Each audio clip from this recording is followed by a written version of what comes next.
What's up, everyone? Welcome back to the showdown breakdown. Monday Night Football, 2-game action. Another 2-gamer, Bobbywow. Loves it. The best. Love them. We got the Bucs at the Lions going off tonight. It's going down. 53-point total. That is the game to play. You're going to be crazed when you see the ownerships and how the field is not attacking this game, correct? Guys, there's a lot to go over here. Second game, Houston at Seattle, 41-point total. So we've got a shining golden nugget of goodness, a beauty, a game that we would be targeting the shit out of on a main slate, Bobbywow. As a matter of fact, that game would earn the vaulted top level of game action excitement.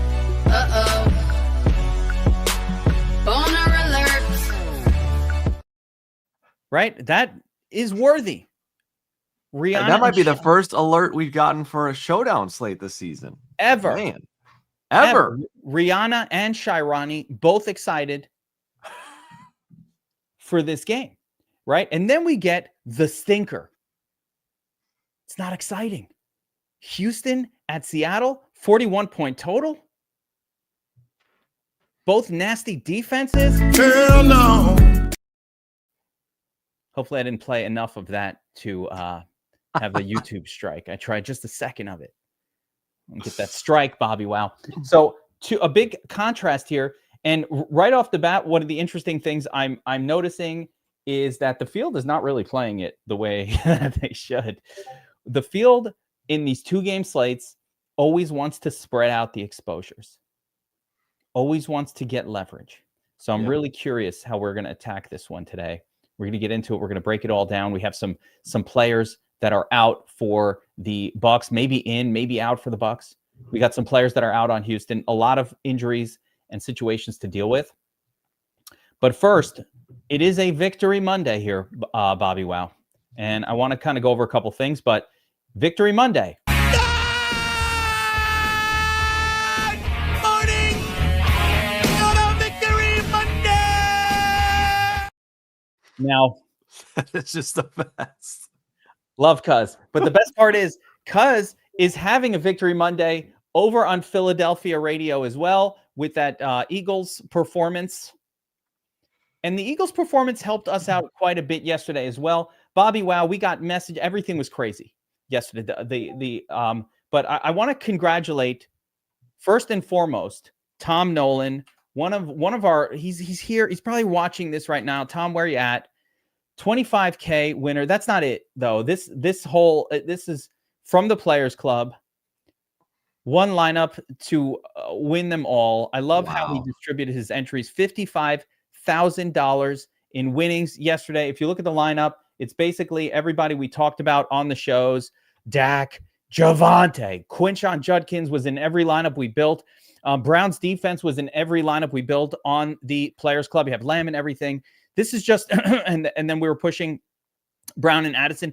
I mean, this is just a beautiful bringing together of everything we talked about on the Players Club on Saturday. Tom, awesome. 55,000 could not have happened to a better guy.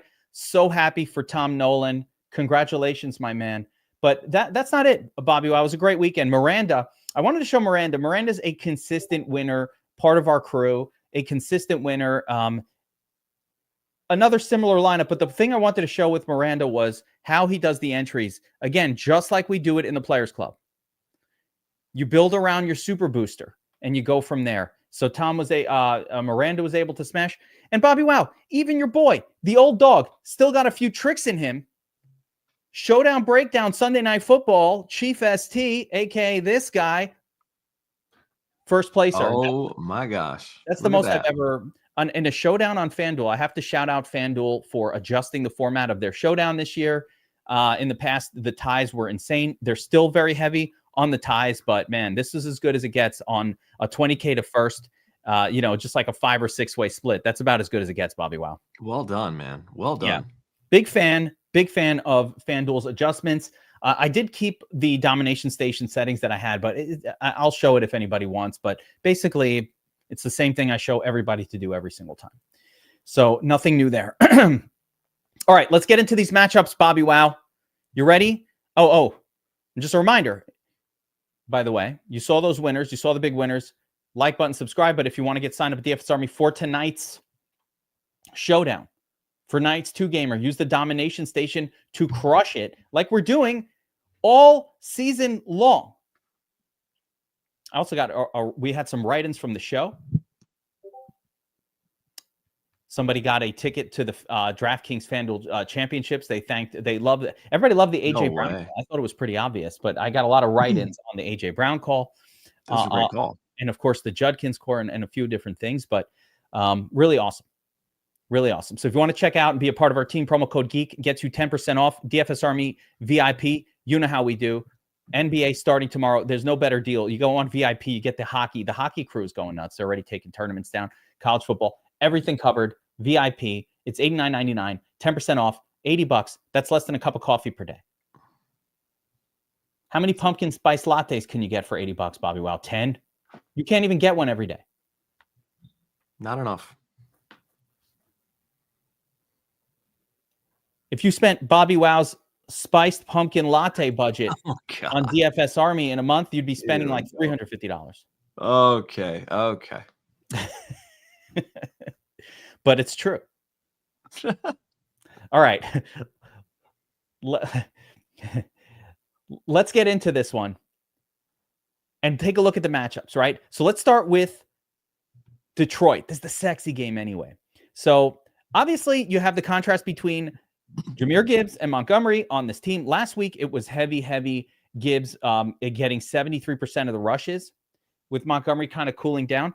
I actually think the way these games are going to go, the Bucs are one of the better run defenses in the league.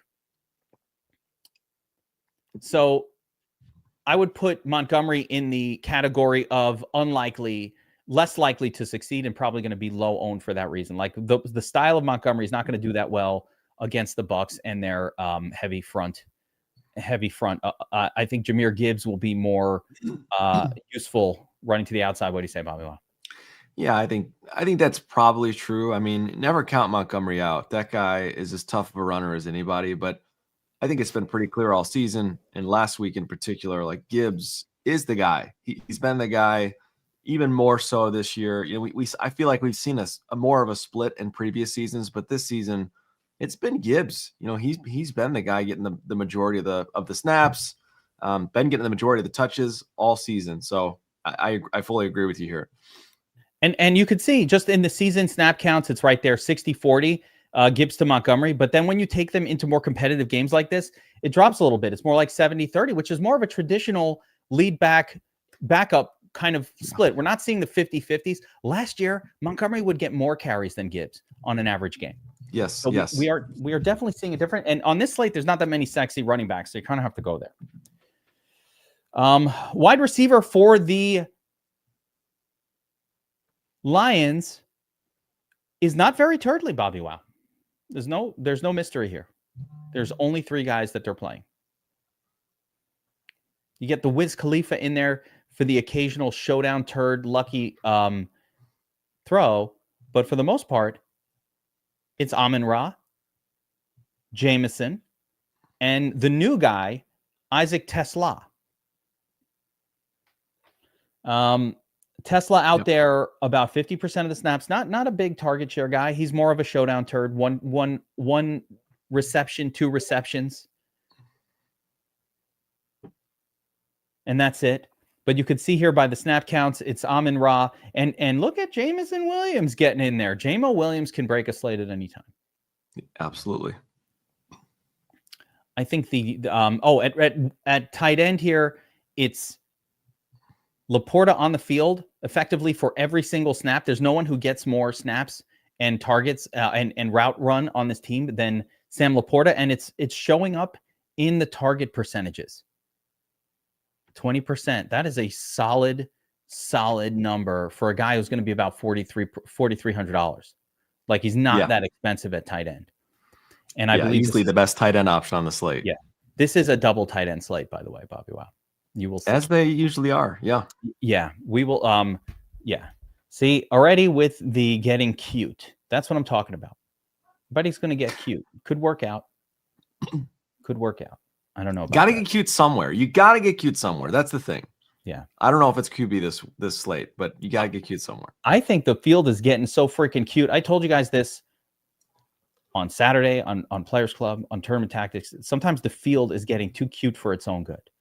And just play the good plays. Everybody's like, you know what? You know what everybody says on Monday morning to me? We had some big wins. We post, Judkins, real smart play. Everybody was playing him. Oh, okay. Except for you. You're not cashing without him. I'll tell you that right now. You're so slick and sneaky that you didn't play the best play, and then you don't make any money. That's how it goes. Even in the $1 million winner, each and every week, 85% of the lineup, all but like two or three guys at the most are the obvious plays. Like that's just the reality of the situation. Or even not obvious, but people that we would have been talking up the whole slate. That we were talking up. Like, oh yeah. At tight end, the other guy is Brock Wright, and he's out there. Brock Wright gets a touchdown every once in a while. So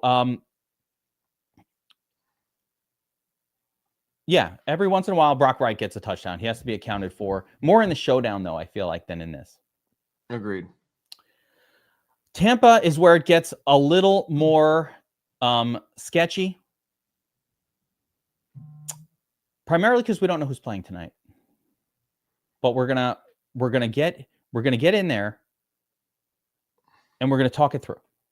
So I think we have to assume Mike Evans and Igbuka are both playing. I think we have to assume they are. That's fair. I know Evans is playing. Igbuka practiced yesterday.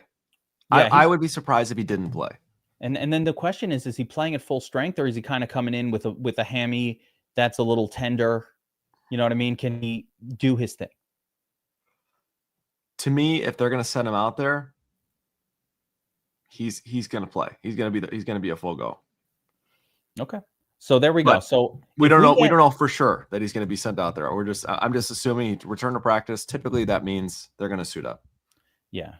So let's think about it. Let's think about it like this: we're getting Baker Mayfield indoors against a team that is going to score at will. This is going to be an explosive. If Baker Mayfield has his weapons, if Igbuka is okay, if Mike Evans is out there being the normal Mike Evans,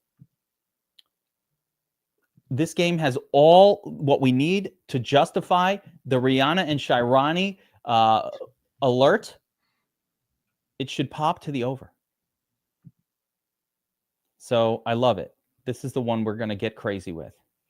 With that being said, we do need to know who the backups are, right? Kadon out there 100% of the snaps and a 26% snap count. So with all the injuries last week, it was Kadon and the tight end who benefited quite a bit. Of course, we have Rashad White as our primary running back now with Bucky Irving on the fence. Look at Sean Tucker's numbers. Do we need to account for Sean Tucker, Bobbywow?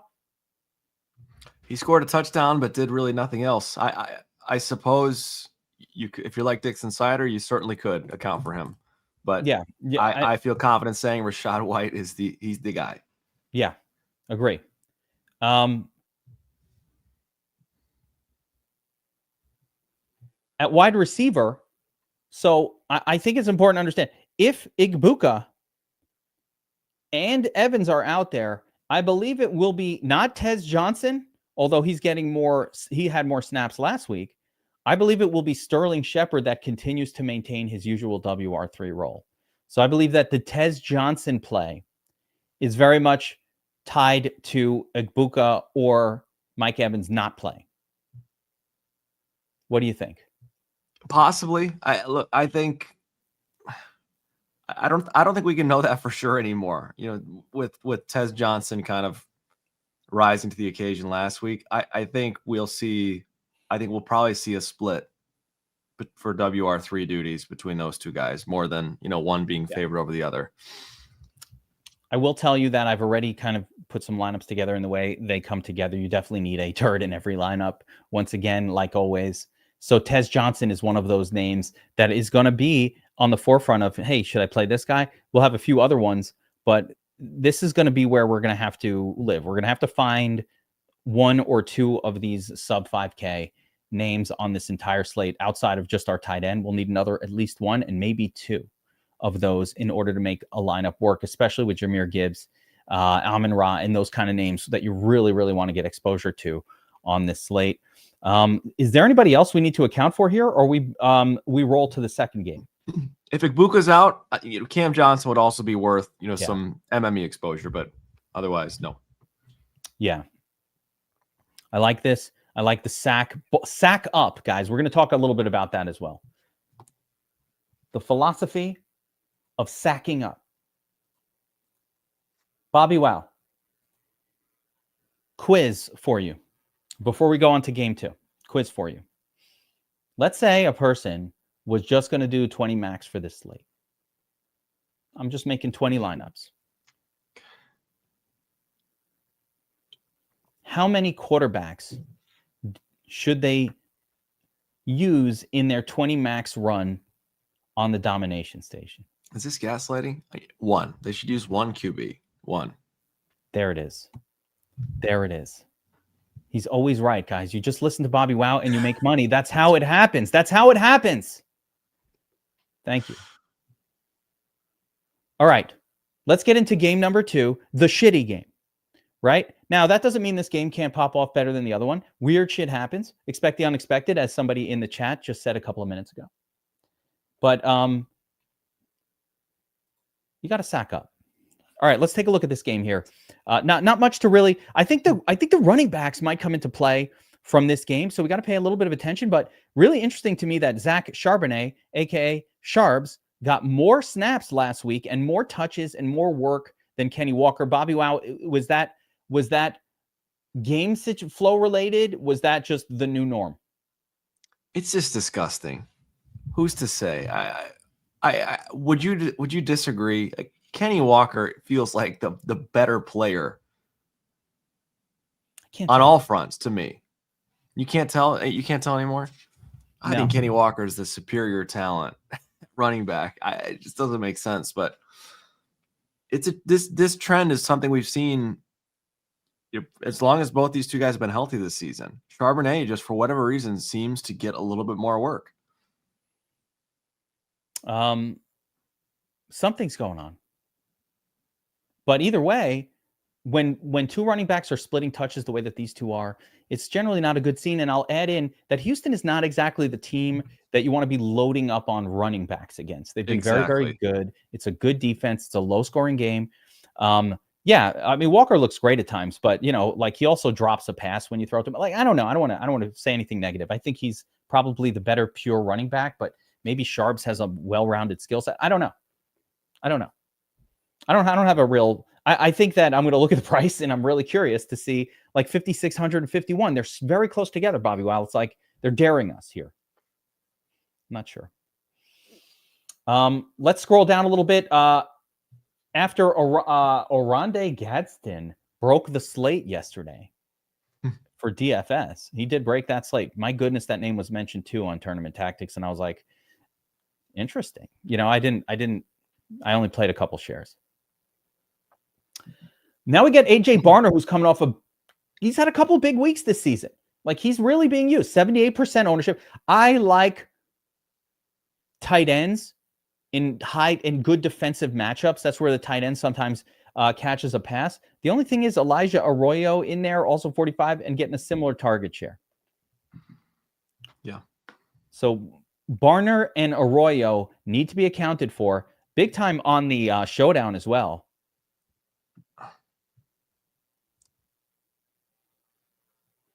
But Barner is the better of the two, 78% snap count, and I feel like he's on the rise, Bobbywow. I agree. The chat is killing me, man. Don't read the chat. They're a bunch of degenerates. Don't read those crazy people.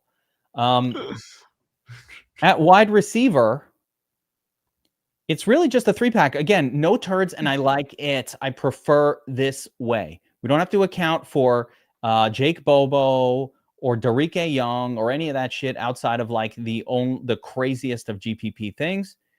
Instead, it's a 3-man attack with Jackson Smith and Jigba, and Jackson Smith and Jigba.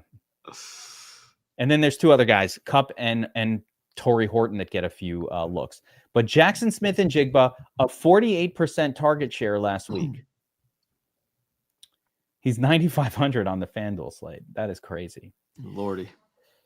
And Derek Stingley will be on Jackson Smith and Jigba, probably in a shadow. I do think that is something to factor in here on a 2-game slate. Not necessarily the shadow as much as, yes, he's a very good football player, and the Texans are an elite defense. It's not just because teams can have one stud shadow and have a bad defense, and that kind of cancels each other out sometimes. This is a very good defense all the way around. So I do think, we need to take that into consideration when you look at Smith and Njigba's cost and ownership. Do you think JSN can get stung by Stingley? That's right. It's like getting sauced. Get stung. He was stung once already this season. Yeah. In a showdown game. I remember that one. He was like 90% owned. Scored like 7 or 8 points. I am going to share. Again. Yeah, I am going to share on a showdown. I am going to share, and this is why he won't get stung. I can be pretty confident that he won't get stung. And I'm going to tell you why, Bobby. Wow. In one of my 3 remaining underdog eliminator surviving lineups, I'm ahead by 14, and the guy has Jackson Smith and Jigba going today, and a 6-point player that he has to surpass, or like a 5-point player that he's need. So anything above like a 20 from JSN and one of my heroic remaining eliminator lineups will be gone. So sad. I actually, now it's sting. I'll get stung. It stings to lose. We're in the top 1% at this point. All right. So Jackson Smith and Jigba, right? All they do is throw to Jackson Smith and Jigba, but he's going. The Texans have a super powered cornerback that might be able to slow him down. What happens if they slow him down, Bobby? Well, where's the ball going? Cooper Kupp? Maybe Torrey Holt? Well, I think that's part of why the game total is 41 points, because you slow down JSN, and how the heck are the Seahawks going to score? They don't have much left. Not a ton of firepower there. And Sammy D, that guy sees ghosts in the prime time. We know we've seen it time and time again. Yeah. Listen, Sam, I think he's getting better. He's been phenomenal this season. I want to be very clear about it. He's been very good, but he has a history in primetime games of not showing up. So, very elite defense. I don't know. We'll see. Yeah. But if, let's say, JSN's kind of like getting extra attention, which why wouldn't he? If you're watching, this is another phenomenon, guys. I'm going to give you like a football phenomenon of why sometimes we're like, on a player, and then they fail, especially like on a Thursday or Monday night game. JSN got 50%. Every single target went to JSN. Now, again, I don't know what goes on in NFL coaching rooms. I've never been in the room personally outside of watching a television program about it. But you would have to think that somebody in the defensive coaching staff for Houston is like, this guy gets half of the targets. Maybe let's make a game plan to make sure that guy doesn't burn us this time. Like, you would really think that they would do that.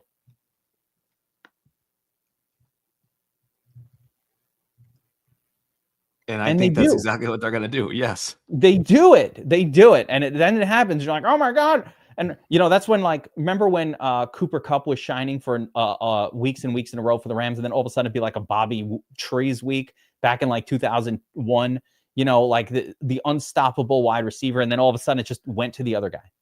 So I think that would lead to a slightly better game for Cooper Kupp. But I think actually the biggest beneficiary, in my opinion, is going to be A.J. Barner. Yeah, probably. Orenthal. Yeah, Barner scored a touchdown in that game that the Cardinals found a way to take JSN out of the game. He had a touchdown. Kupp had 5 targets, didn't do a whole lot, but that's kind of the way it goes. And then, we saw Seattle just try to pound the football.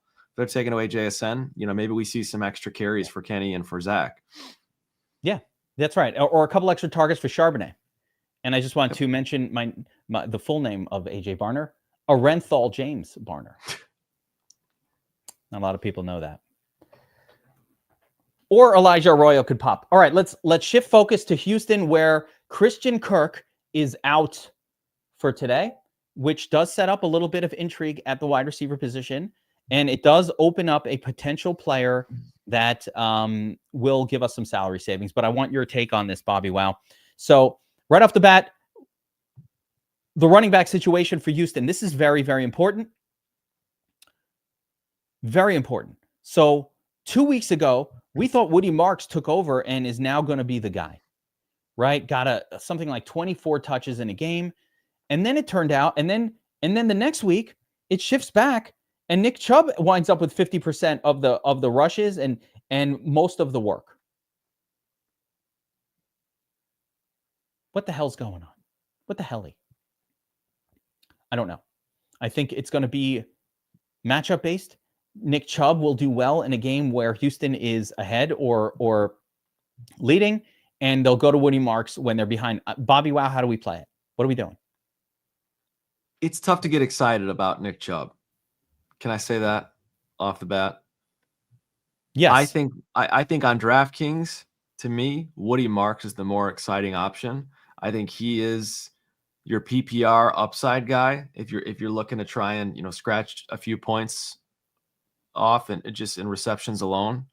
But the reality is, this is very similar to the Seattle situation. It's just a very ugly split right now. And I don't know that we're going to get away from that. To me, Woody Marks, if I'm clicking a button on one of the guys, it's Woody Marks. But there's no reason to think it won't be a split in a game like this, even a competitive game. It's a bummer, because I actually think that the winner of this tournament is going to have to get the running back right from this game, at least one from this game. It's going to have to be, and I don't think it's Chubb. I'm like super confident in not playing Chubb. That's the one I'm like, fuck that guy, right? How many tournament winning weeks has Nick Chubb had this season? 0. Like, he's not. And how many has Woody Marks? Woody Marks has had 1, even in a split. So, yeah. I think I would be shocked if we didn't see more Woody Marks than we did last week. Last week was also a blowout. The Texans absolutely decimated the Ravens. So it's really hard to say, if this split is exactly how things are going to look moving forward. But I do think Woody Marks, I would be really, really shocked if he didn't outsnap Chubb in this game. Yeah. It's got to be Marks.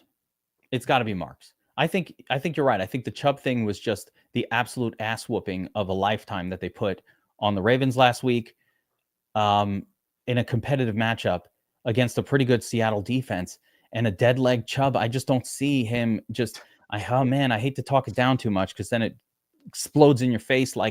But I don't know. I just don't really see Chubb being that much of a difference maker. Well, you mentioned it already. Seattle, at least in terms of yards allowed, is like a top 3 defense in the NFL against the rush. This is the type of game where you could use Woody Marks and his pass catching ability out of the backfield to really change things up in a game like this. So again, I think I feel comfortable, clicking Woody Marks on a slate like this over Chubb. Yeah. That's kind of where I'm at. All right. That's what I need to hear. Bobbywow approved. That's the most important thing, guys. No, it's not. It is. For me, for my game. Not everybody's. For my game. All right. Tight end group. We know who they are. We know how they do. Dalton Schultz, perfectly mid as a tight end for this slate. Perfectly acceptable. 22% or 18% target share on the season. He's in there 70% of the snaps. They'll replace him with Harrison Bryant every once in a while when they want to go heavy. Harrison Bryant, really his only upside. I would literally tell you the play, Bobbywow. It's a goal line, fake handoff to Fat Chubb. Okay? Fat, come on, we're not body shaming. Dead leg is one thing. Dead leg, okay. It's a fake handoff to dead legs. Jeez. Well, because he's Chubb. I like Chubb, but listen, he's, and then it's a play action, and all of a sudden you see the plotting Harrison Bryant moving in slow motion. Every step, You feel it. And he's just trotting out there. Free touchdown. The whole team reacts. I need that freeze dead frame. leg. Oh man. It's Bryant. And you're like, is it Schultz? This is the best part. Is it Schultz? No, it's Bryant. His upside is 7 points, 6 and the reception. Does that win the tournament? I don't think so. No. It might. It might. I don't know, man. Probably not enough. The tight ends are so cheap as it is. Oh my God, Danny, get in DFS Army, bro. We have an optimizer. We have Sims. We have everything that you need. I'll show you the optimizer in a second here. Fat Chubb is nasty work. Fat Chubb. Something to do with the boner of Rihanna. Shirani. Okay. Wait, wide receivers. I can't distract me. This is very important. I'm sorry. The wide receiver group for Houston. Okay. We know Nico Collins. We love Nico Collins. Nico Collins is the man. 80% snap count, 25% target share on the season. That's your guy. This is important. With Christian Kirk out, we have to pay attention. Xavier Hutchinson has been playing his role all season long. I don't think it changes. I think he's going to still be out there 70% of the snaps and get some targets, right? Xavier Hutchinson is the WR2. The guy who probably benefits the most is going to be Jaden Higgins, rookie wide receiver. Jaden's really, in my mind, an outside wide receiver. I don't really see him as a slotman. Do you think I could be wrong here and it goes to Jalen Noel, who's maybe profiles a little more as a slot wide receiver? I actually think they might just move Hutchinson to the slot and play Higgins on the outside. I think that's what we've seen, right? We've seen a little more of Jaden Higgins, at least to this point in the season. So my hunch is it's more of Jaden Higgins, and like you mentioned, Xavier Hutchinson kind of just playing that role he's had all season, where he gets 2 or 3 targets and 30 yards, and that's kind of been it. So yes, I think it's Higgins over Noel. I think so too, and I think that's a relevant player. Remember, part of the reason I'm even emphasizing this discussion even more, but Hutchinson too, is because, as I said, you will need to choose one of these guys on the slate. There's no getting through it. You will not make a line. Or actually, you could do one. You could do a mid, but for the most part, you're going to want to have one of these guys. You're going to need them, and maybe even a second tight end. So these names are important. If it's Jaden Higgins, if it's Xavier Hutchinson, who is going to be that nut wide receiver that is low owned, that allowed you to build a lineup around studs? It could be Cooper Kupp. It could be Torrey Horton. These are names that we have to pay attention to on the slate. You will see that you need to make a decision on those kind of players almost every single lineup. Yeah. Yeah, folks in the chat, guys, asking about how to sign up. Again, reminder, you want to get signed up at DFS Army, we'd love to have you. DFSArmy.com. You want to do VIP, monthly VIP, which covers all sports, NBA, NHL, NFL, NASCAR, every sport in DF, including esports. We cover everything. Our NBA is going to be crazy this year with Josiah, B-Dubs, Madison, the whole crew. Leveled up projection model, and most important, a full-time person that's job is to update our members in our Discord on player outs, injuries, rest nights, who's going to benefit. The most important part of NBA. I could not play it without being in the DFS Army Discord, so you're going to want to check that out, guys. Promo code GEEK, 10% off. Okay, so let's go over to the domination station. Important to mention really quick, Seattle's secondary continues to get more and more healthy. I think Woolen's back. I think Witherspoon is more likely than not to play tonight. That's a big boost for Seattle. They've got some really solid weapons in that secondary, and if they're healthy, it's gonna make life tough for these Houston wide receivers. Even more reason why that first game is so much better and where all of our focus needs to be. I don't have to say it I'm going to say this as aggressively as possible right now. Listen, there is 2 ways to attack this kind of game. One is going to be what your brain is telling you to do. And then the other one is going to be what Geek is telling you to do. Your brain is going to be like, oh, I have to diversify. I have to account for all different things, which is great. And by the way, on a 4-game slate, that is a good way to be. That works a lot. We have memories of multiple time after time on these kind of slates where it was the random Sam Darnold. On a slate where Baker and Goff look so amazing, all of a sudden Sam Darnold does it. Or heavens forbid, CJ Stroud does it somehow with no weapons. I mean, he's got Nico, but he's got one weapon. But I don't think I'm going to play it that way personally. And I never tell anybody to. I don't think I'm going to play it that way personally. I think there's merit here to taking a big stand. And I really want you guys who are watching this, because I want more of the mailers to come in, like the one we got from that fellow well, yeah, Bobby, I'm not making this shit up. I rarely agree with the only 2 QB approach on these 2 gamers. I'm in full agreement tonight. I think this is a Lions Bucks game. Load them up. Especially because, like you said, we're getting 30, 35, 40% projected ownership on those bottom 2 guys, Darnold and Stroud. That's wild. Yeah.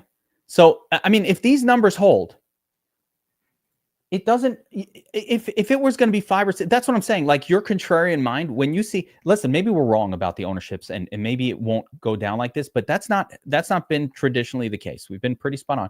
And if they're going to put this much exposure into Stroud,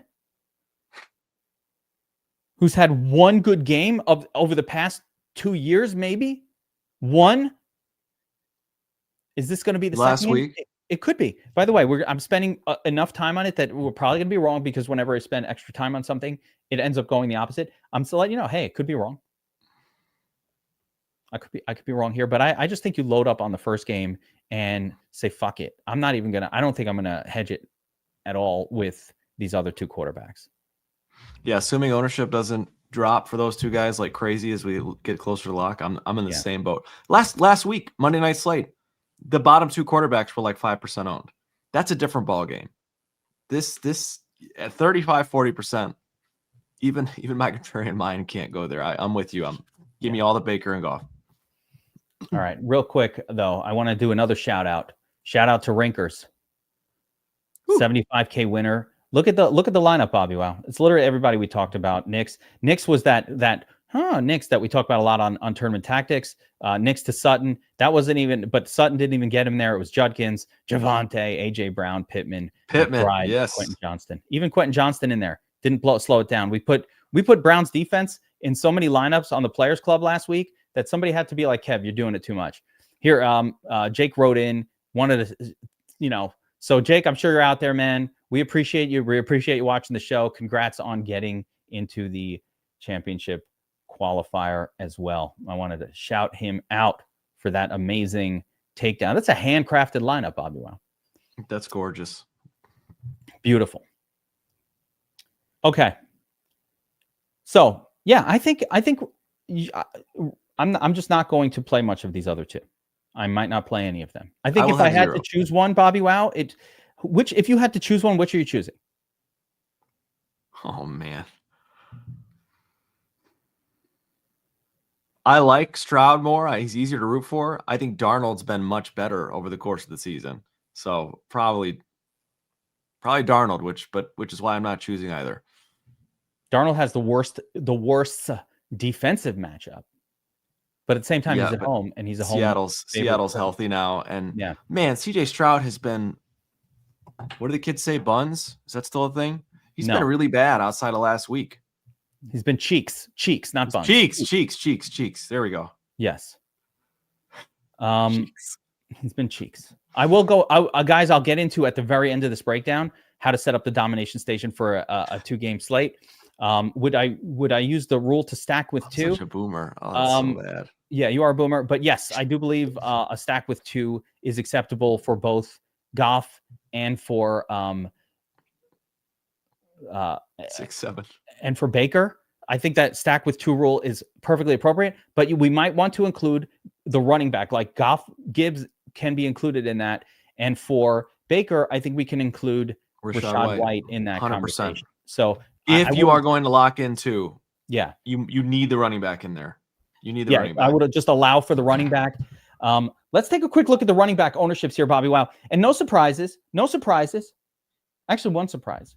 That's a lot for Montgomery, but 47%, 44%. So White and Jameer are the top. Is this FanDuel? Oh, shit. Wait a second. I'm looking at FanDuel here. I'm like, wait a minute. That's way too much for Monty. How about, while you're loading this up, how about Bobby's Bears? Come on now. How about the Bears? That's a 4-game win streak for the Bears. All right, here we go.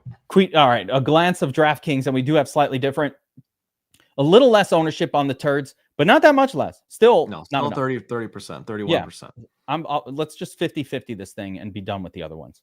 So here we go. All right. Yeah, I was like, man, that Monty ownership seemed too high. Okay, so yeah, we're on DraftKings. By the way, this is the tools we have. If you're a user of DFS Army, you get this. You have everything you need, ownerships for all the slates, everything. So Jahmyr Gibbs, 60%, Rachaad White, 60%, and then the other guys. I really think getting this right is going to be the difference between winning or losing today. It's this. This is the one. This is the area that you need to get right. Bobby Wow, just tell me the two that are the best so I don't have to think about it. The best are Gibbs and White, but here's what I think you have to pick as you rotate the other two guys in. I'm assuming we're doing 150 lineups here, okay? Mm-hmm. You have to pick between Kenny and Zach, and you have to pick between Woody and Chubb. To me, it's Kenny over Sharps. That's where I'm getting my exposure and getting overweight. To me, it's Woody over Chubb. That's where I'm getting my overweight exposure. So that's kind of the way I'm building tonight is, obviously Gibbs and White to me are the studs as indicated by ownership here. And then I want to be over the field on Kenny Walker and Woody Marks. I mean, this field exposure to Woody Marks is way too low. Way too low. Way too low. 17%. He's coming off the dud. Last week's dud was game flow specific. So we have to dismiss that. They need another pass catcher. Plain and simple. Kirk's out, right? And this is a very good run defense. The Texans need another pass catcher. Woody Marks can be that guy out of the backfield. So that's where I'm going. I like it. I don't think there's any more. We're going to play a lot of Gibbs. We're going to play a lot of White. But getting the correct one out of the rest of these guys, or even replacing one of these with the correct one, I am not going to have a ton of three. Like I said, you can't really afford a ton of 3 RB. That's not going to be a featured part of how I build. I'll have some, but it's not going to be a feature of it. And so in some of these Marks ones, it'll be Marks with Gibbs or Marks with White. And that's how you'll get that little mix of, or Sharps or Walker will get that mix to try to hit the right combo, because that's what you're going to need. Yes, but the most likely combo. It's almost hard to imagine this slate going down without Rachaad White getting there at his price. I don't know. The Bucs get weird sometimes, but yeah, I agree. They do. And same with Gibbs. All right, let's roll to the wide receiver group here.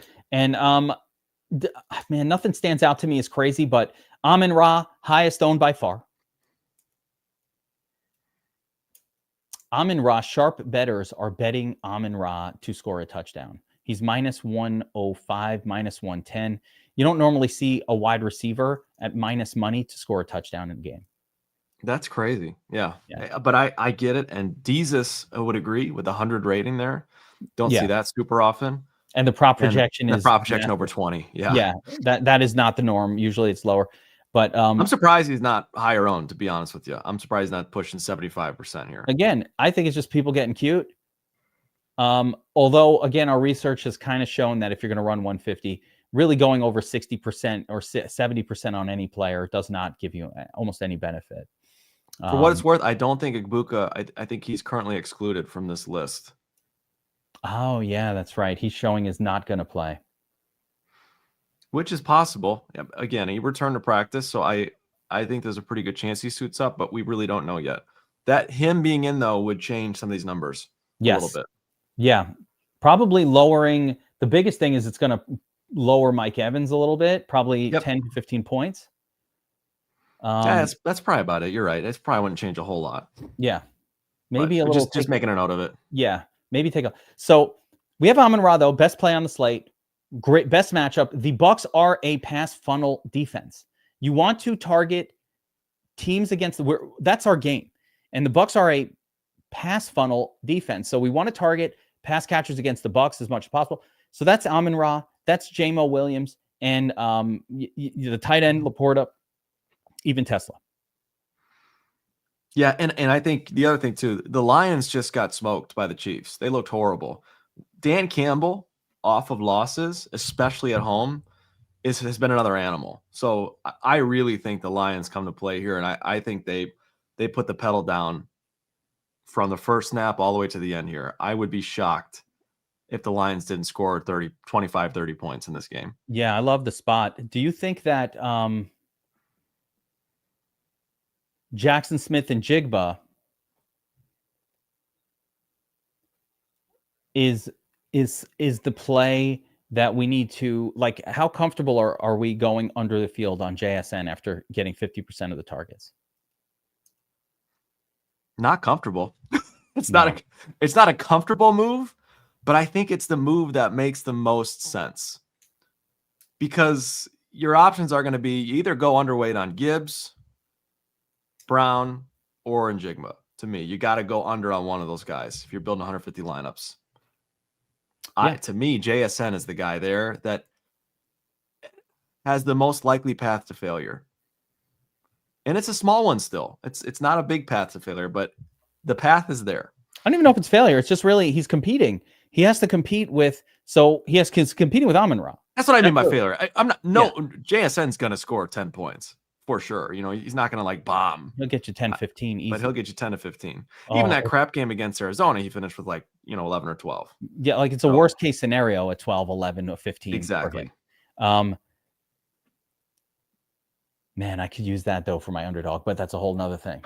But yes, I agree. So I think you want to put your heavy exposure onto Amon-Ra just because the game environment, and we're going to be loading up on Goff. So why wouldn't you, right? And the optimizer will set you up that way. JSN, a good spot, but Nico Collins, 7,100, some savings. And then you have Mike Evans, and Igbuka's not even, you know what, I got to get him on the player pool here so I can see him at least. Whenever you have a player who's projected for 0, he won't show up. So I'll just give him a 10, and we'll bring him over to the other side here.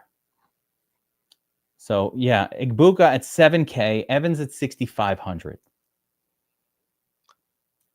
If Igbuka plays, he is going, I would imagine he will be criminally underowned. Hamstring issues are scary issues, right? Like we've seen it time and time again with wide receivers and hamstrings. That usually is a nagging thing, not ideal. But if he does play, are you in the he's a full go and I'm going to roster him as if he's a full go camp? Because it feels like there could be some leverage on Igbuka here. I can't do it as a full go. No. Okay. No, because the hammy, he's a young player. Young player pushed their way back. I'm fine. And then what ends up happening a lot of the times is they're not fine. Yep. And they You're right. They push their way back, and then they're out there just clearly not. I mean, think about what Brock Bowers did for the first half of the season. Correo is saying he's not playing. We'll see. But think about what Brock Bowers did first few games of the season. Clearly hurt in week 1, but he's like a young, I'm excited to play, second-year player, and he's like, I want to play.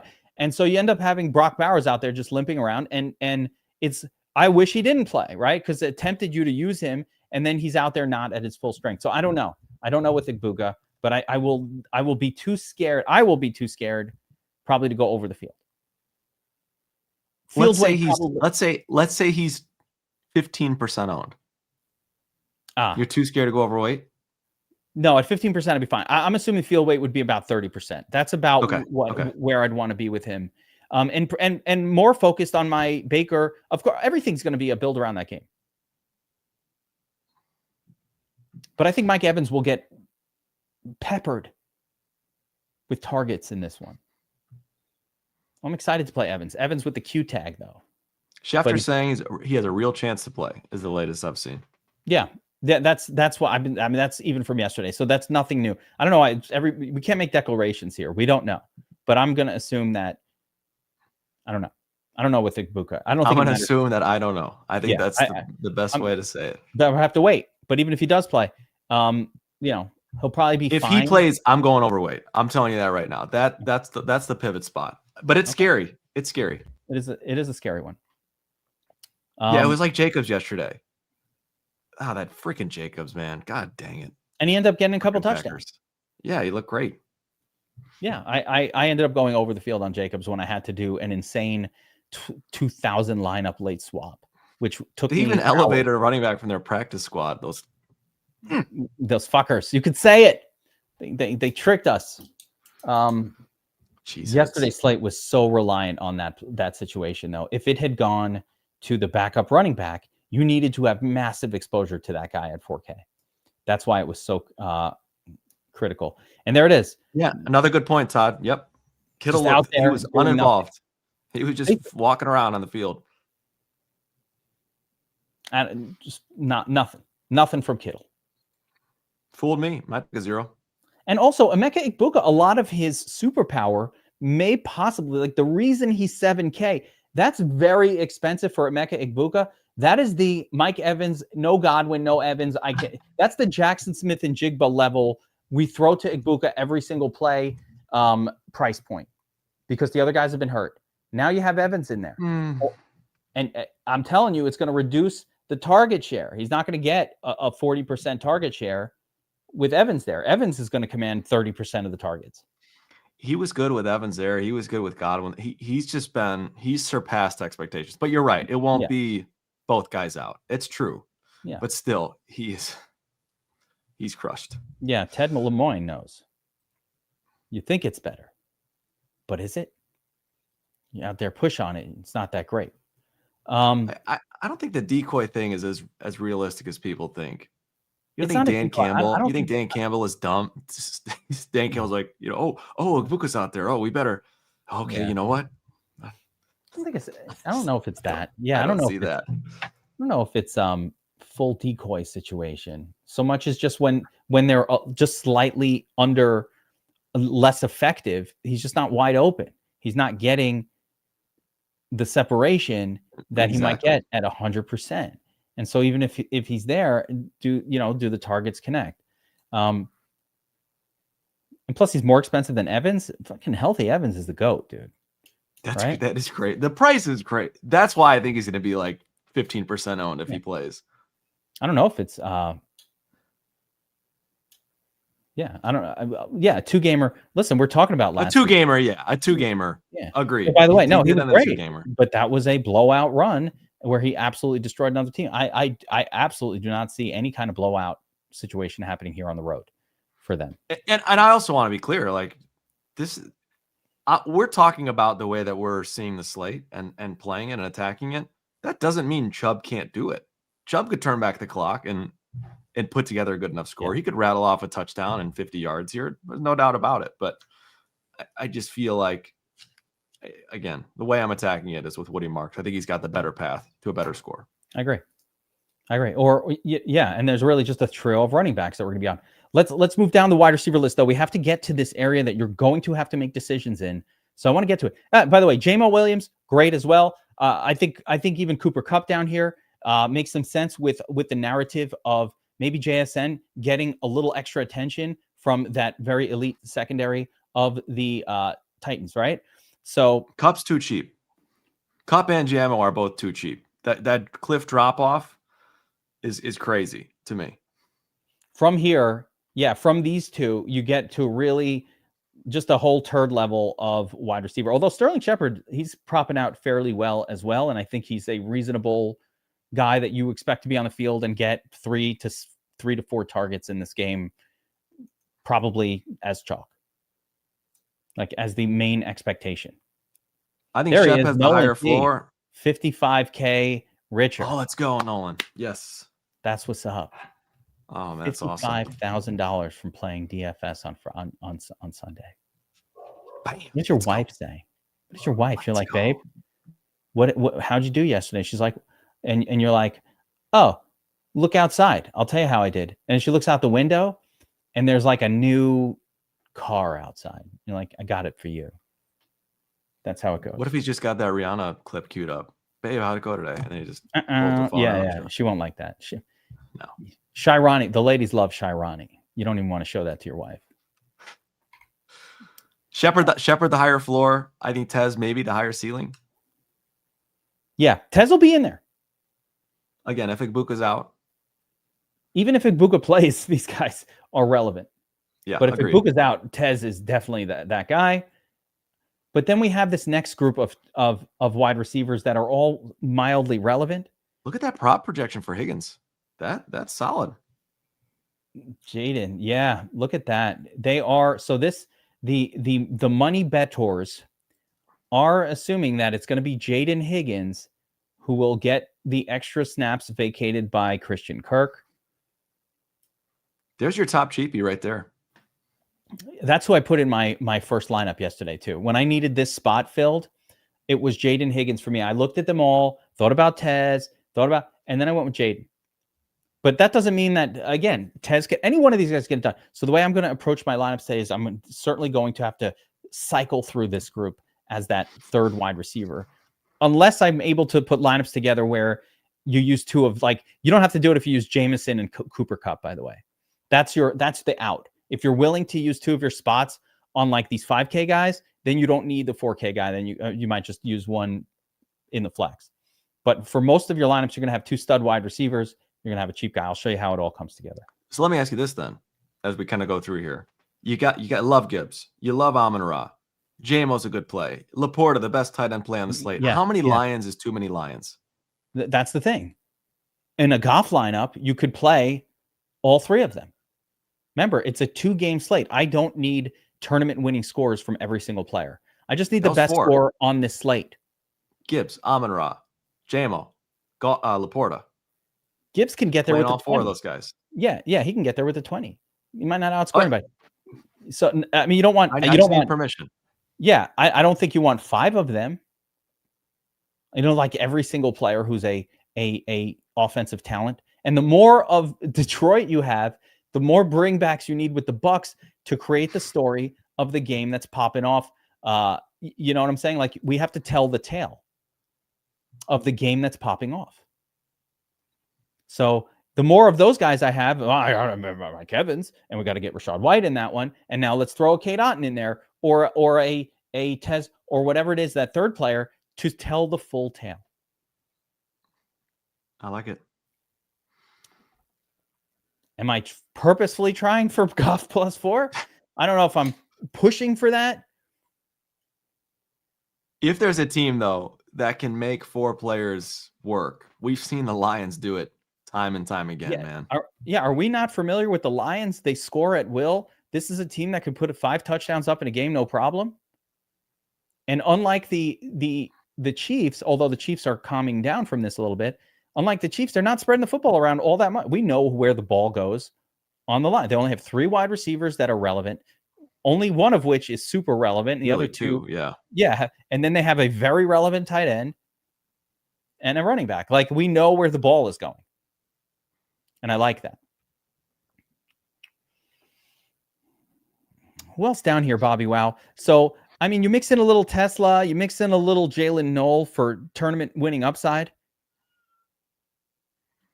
Jaden Higgins, favorite of them all? Jaden Higgins, favorite of them all. Yeah, absolutely. If Igbuka's out, you want a little Cam as well, I think. We already mentioned that. Little Cam Johnson. Not my favorite, but acceptable. Cam Johnson is based on the fact that they didn't give him a prop here, Bobbywow. Again, that's Rose, an Igbuka play. Yeah, MME 150. Yeah. Buka's out. Get him in a couple lineups. If that were to happen. But Tez and Sterling. Tez and Sterling are those. Yeah, they will fill in. They'll be the primary guys filling in. They're still waiting to give Tez a prop. They're waiting for Igbuka. So that should be the most affected by Igbuka. I don't think it's Sterling. I think Sterling is going to continue to play his regular role on the team. I really think Tez is the most affected by Igbuka of all of these guys. Although he'll be out there anyway because the Bucs run 4 wide all the time. Yep. As a matter of fact, the Bucs are frequently in 4 wide. That is not, they'll play all their guys. Yep. But again, we talked about it. Higgins will not be competing with another guy, most likely for WR3 snaps. Yeah. And Torrey Horton, by the way, on the other side. What the heck? Oh. And Torrey Horton as well. It's like an inception. That was the producer. Yeah, Torrey Horton's a forgotten turd, right? Yeah, he's he another really one. hasn't done anything, but He can. he's there. He's going to be on the field. Let's take a look at these tight ends on the slate, Bobbywow. And let's look at the ownership here. And there's nothing shocking here. There's really 5 names of relevance. I'm surprised Brock Wright didn't get a little ownership, but whatever. 5 names You really of loving relevance. him, huh? What's that? So yeah, you're really.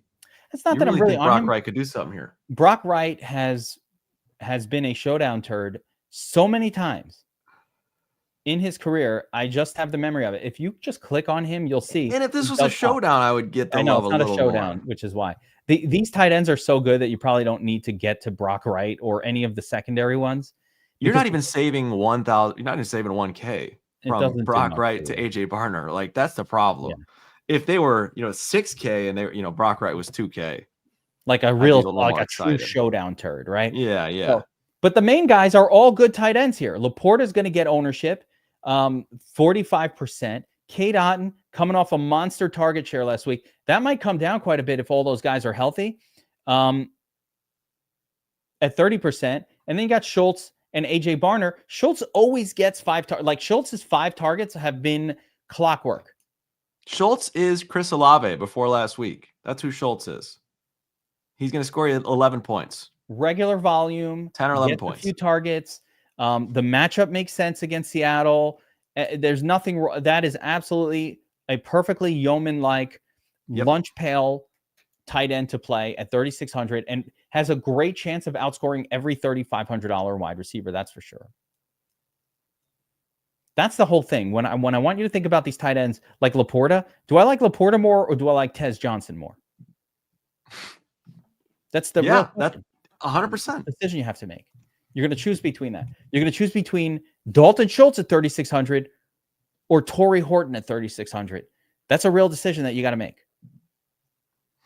I'm almost always going to choose the tight end. Mostly. The tight end's better play. So that's the next. So as you think about the flex position for tonight, think about, okay, we have our main starting tight end. It's Dalton Schultz, it's Sam Laporta, it's AJ Barnett. It doesn't matter. Now we're going to cycle through that second spot and we're going to compare Sam Laporta to Tez Johnson, Cade Otton to, Torrey Horton, and the Shepherds and the Cooper Kupps and all of those lower price guys fall in that category of, is this person going to outscore like these tight ends or whatever? Most likely tight end I don't know. Am I wrong to be a little nervous about Sam Laporta? I know he's so cheap. He's so good. He's got 100 rating. I think it is wrong to be nervous. I don't think you got to be nervous about Sam Laporta. I think he'll be fine. He's at home. He's in a comfortable environment. This is where he should do fine. Because it's not like he's getting massive volume, right? He got 6 targets last week and the week before, 4 targets every game prior to that. You're talking about Barner. I'm talking about Laporta. Oh, Laporta. With Laporta. Yeah, I mean, I don't want to be over 40, 45. I like the Lions, actually. I don't know that I like the Lions offense. I think everybody's going to shine. So I want to be higher on him than everyone else. But Cade Otton, so no reason to be underweight on Laporta then. No. Even at 45%. Okay. No, because it doesn't matter. That's the game we want pieces of. Yeah. I think we want to purposefully and thoughtfully make sure that we are not we. I'm going to say this just for me. I am going to purposefully and aggressively make sure that I'm like weirdly over on this one game because the fucking game is so much better. One game is so much better than the other, but the field never treats it that way. This is the secret to this kind of a slate. The field wants to spread exposures around. They want to cover all options. They want to get cute. Everybody wants to be cute. Oh, Jared Goff is the most obvious play ever against a pass funnel defense. I'm going to play fucking CJ Stroud, who hasn't had a 20-plus pointer in years. Now, no one can accuse me, Bobbywow, of not being contrarian-minded. I do think contrarian-minded. As a matter of fact, I gave out Jackson Dart on Tournament Tactics on Friday, and everybody laughed at me. I did. Yeah, and I'll give you your flowers on that one. I wasn't expecting today, but you right again, man. That was a crazy good call. And AJ Brown too. Don't sell yourself short on AJ Brown. There were not a lot of people excited about Brown. It was not an obvious play. It was not an obvious play. I wish I said Devontae Smith. It was even better. But I thought it was an obvious play.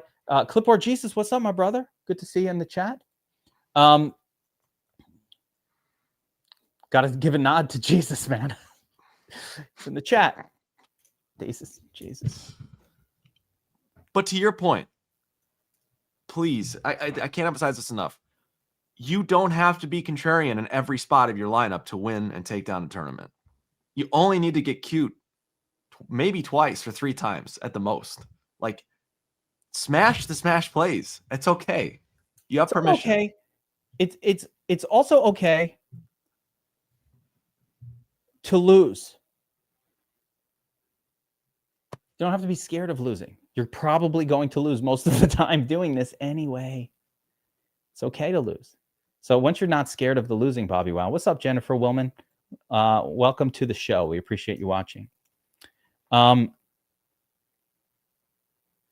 okay to not be scared. Like, when you spread your exposures around to everybody, you end up winning nothing. Hell yeah. Look at that. 5th place. First of all, how beautiful is it that her DFS and her husband... with the wife. Yeah, that's cool. You're awesome, Jennifer Willman. Everybody really cool. watching here is like, she'd be a great wife. Everybody watching.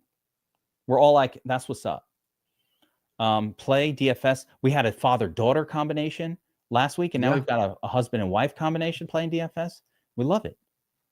That's good stuff. Spectacular. Get in there. Yes. See, the hater says I've mentioned every player on the board. Go for it, Hungry Dana. Go for it. Don't even challenge you. That's not even true. But don't even give it. It's the exact opposite of what happened. Oh man. It's exactly. So I'll tell you what. I am probably more interested in Cade Otton than I should be tonight, especially if Igbuka's out. But even if he's in, I think Cade Otton is in store for a very solid game. I hope so. Because I think he's a comfortable button click, and I love the 2 tight end. I'm telling you, with Otton, Barner won me a league 2 weeks ago. Any one of these tight ends, I like tight ends. I kind of like the tight ends, even on the shitty game. That's why I think double tight end is very, very interesting and high likelihood of being successful on this slate. Because when there's a defensive matchup, that's where I want Dalton Schultz and AJ Barner. That's where I want that tight end. Like, they can't, if they're not completing passes to Jackson Smith and Jigba as much as usual, and they will, and he'll be fine, but not as many maybe as he did last week where he scored a 50. Some of that goes to the tight end because it's hard to complete to the outside wide receivers. And you painted the picture perfectly. It's not just that AJ Barner is solid in a turd game or that he's been getting targets. It's you are literally choosing between AJ Barner and Cameron Johnson, AJ Barner and Jalen Noel, AJ Barner and Ryan Miller. Yeah. Mid players. On this question, Laporta or Jamo? I think it's Laporta is safer, Jamo more upside. Agreed. At lower ownership. So, you're getting Jamo for half the ownership of Laporta. If I'm in the flex and I have the money for Jamo, I'm very interested in going that way just for the leverage. But Laporta's got a higher floor. There's no question. It's just really, but I like Jamo there quite a bit. But here's what's going to happen. We're watching the game. There's that possibility. You think it's going to be Jamo, deep ball. You're like, that's my guy. And then it's Tesla. That's my guy. Oh, shit. Think it's AJ Barner. You're like, oh, no, that's Arroyo. Shit. All right, defenses. Bobbywow. Everybody's playing Seahawks tonight. They're at home. They're favored against the Texans. Texans low. I think you go Seahawks and Texans. And just, what do you think? I think the Texans are the play tonight. Texans. There we go. I think the Texans are the play tonight. Bobbywow said it. Lowest owned defense on the slate. Bobbywow says that's the play. No, Bucs are lowest owned. Bucs are lowest owned. To me, the Bucs are an unfriend you. I don't even consider the Bucs defense on this slate. I'm just unchecking that one. Yeah. Nope. I hate unchecking on two gamers. Nope. Although last night I did well with the road deep. That's how I took the tournament down. Sam, So maybe don't uncheck them. 49ers defense. It was the road defense that got it done. But Lions at home is Dude, going to be tough. I'm not playing a defense against the Lions at home. Are you shitting me right now? I'd unfriend you. That's Hell no. If they were like 5% owned, I could see it. But yeah, the fact that they're 15, I won't yell at you for unchecking. That's what I'm saying. It's just a squishy ass field that always wants to spread exposures. Oh, fuck that. Sack up. Play the good plays. Stop spreading the exposure so much on these two games. Couldn't bust a grape in a fruit fight. What is it? What in the world, man? Oh, This is- there it is. But they could stop the run. You got Vita Vea in the middle. Somehow Vita Vea is. I've been talking about Vita Vea since I started DFS Army back in 2012. I don't know how I he's wasn't still even on the born team. yet, and you were talking about Vita Vea. Yeah, like I for real. Is he 40? How old is that guy? All that matters, he's still getting it done. 36 But yeah, years old. look, I think the Texans are really interesting. Darnold has been so good this season, but prime time, maybe gets the jitters, sees the ghosts again, turns the ball over a couple times. That's a very good defense for the Texans. Underrated. Worth a shot. Worth a shot. Let's put a lineup together. Bobbywow, you could play. You start with Mayfield or Goff. You get into your standard running backs, Marks, White, whichever.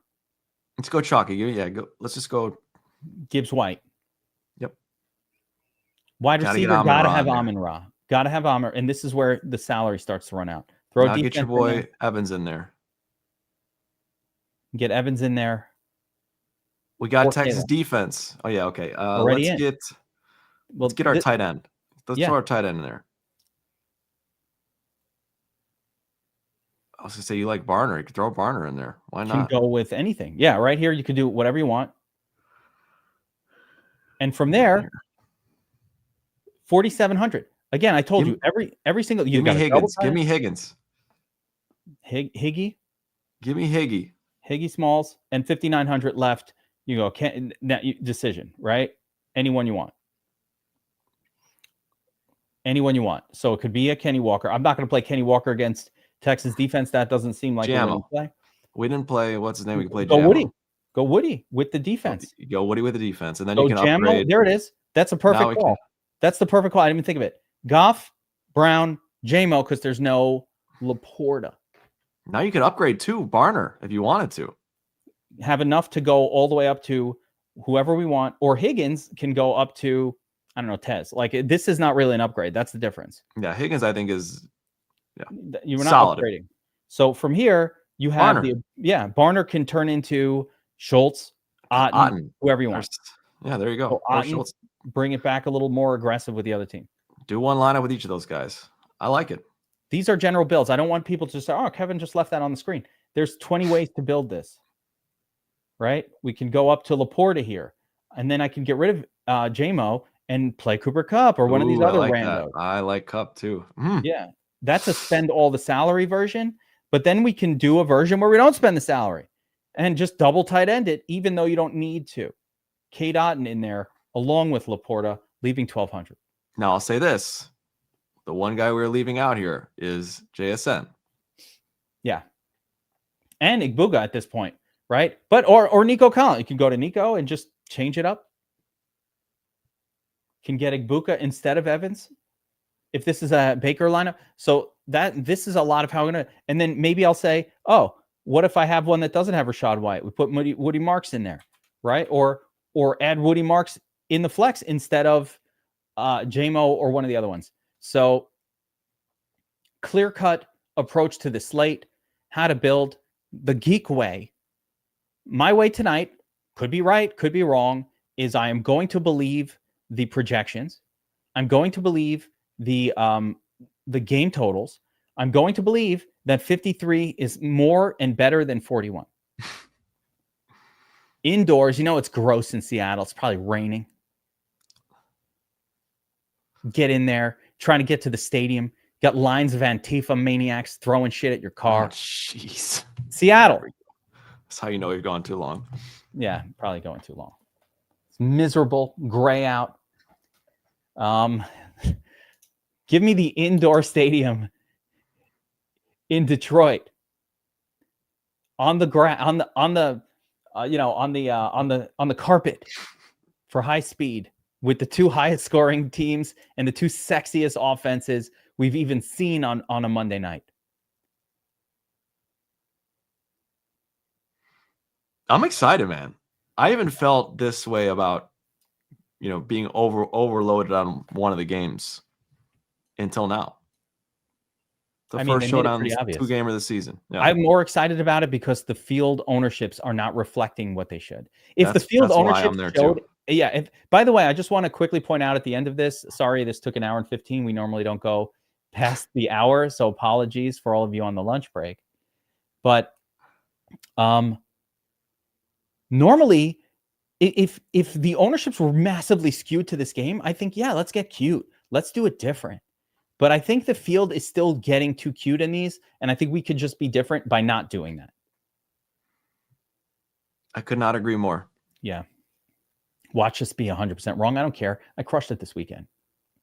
Yeah. No matter what happens on this 2-game slate, Bobbywow, you're not going to bring me down from my cloud. We got members getting a ticket to the DraftKings championships. We got father-daughters. Daughters, husbands, wives. Husband and wife teams playing DFS. What? I've been waiting. We got basketball tipping off tomorrow. I mean, we've got everything. NBA starts tomorrow. Are you joking me? Oh, and I have to mention, by the way, and Jesus another smash day at the sports book, thanks to Sharp App. Dude, when we did tournament tactics or one of the shows this past week, I just was like, you know what? When I talked up Dart, I was like, fuck this Giants total. And I put in a ladder of Giant team total that hit everywhere. Their team total was 16. I was cashing Giants 20 alt lines. It was awesome. Played all these ARBs. Look what an ARB looks like, Bobbywow. You bet over 19.5 team total. Oh, that was an ARBs. That was the team total I told you for the Giants. But like some of these ARBs were crazy yesterday. Fourth quarter, I don't know. I can't find them right now, but over 3.5 receptions. You bet the same. Yeah, it's not sorted the way I want it to. Forget it. But all you need to know is another 1.5K on the sportsbook yesterday, thanks to the arbitrage tool on Sharp App as well. Check that out. There's a link if you want to do sports betting successfully as well. Link in the description, sharp.app. You can get a 7-day free trial using the link. It's got promo code Geek in there, but it activates a 7-day free trial for Sharp App, which is advanced tools for advantage sports bettors, including the arbitrage tool, which is money in the bank every single week. Quick tip on how to set up the domination station. The one little reminder, you do want to allow players versus defense, but I'm not going to allow that many, Bobbywow. No more than 2, maybe 1, because I'm going to focus my defenses on the Seattle game, not on the Detroit game. So I don't want that many players from that other game. Yeah. I like it. I'll be at 2. Yeah. Okay.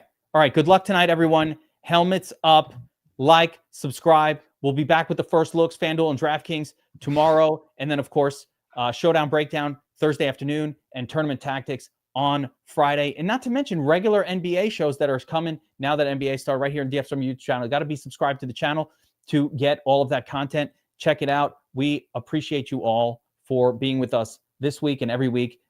We'll see you next time. Helmets up, everyone.